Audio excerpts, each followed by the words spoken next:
You know what KPIs are? I do not. KPI stands for Key Performance Indicator. Okay? We have a tool like that, yeah. Yeah, so you want to get pretty acquainted with that tool. And the reason why it's very helpful is because there's essentially 4 brackets that you need to pay attention to. And those 4 brackets are 1, lead to credit pool.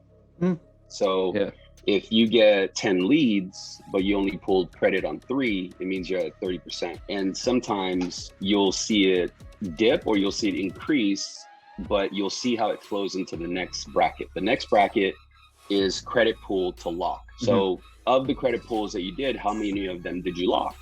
And then the third bracket is lock to submission, meaning how many of the loans did you lock, actually get a complete package and submit. Those should go hand in hand. But if you see a difference, like your lock is higher than what you're submitting, it means that maybe you should slow down and not lock until you get full package, right? Some companies make it a rule where you can't, but oftentimes it's really up to you. So you want to pay attention to that. And then the final bracket is how many submitted into processing fund. So if you have a high submission but low funding of those submissions, it means that we got to kind of fix the front end in terms of finding certain red flags. Like as simple as moving the declaration questions, not all of them, but certain questions to the front of the conversation. Like, have you ever been in forbearance, any late on any other properties, you know, things like that, bankruptcies, foreclosures, right?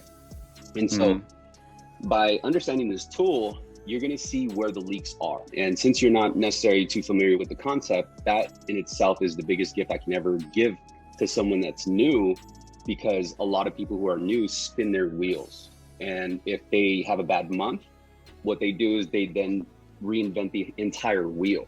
But if you look at your KPI, you're going to see where you're strong and where it falls off. So you don't need to reinvent first and second bracket, you just need to work on a third bracket and so forth, right? Because you might have a high credit pull ratio, but then a low lock.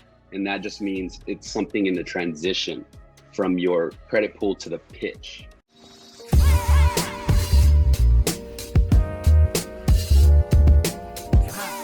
Connected to SalesRemastered.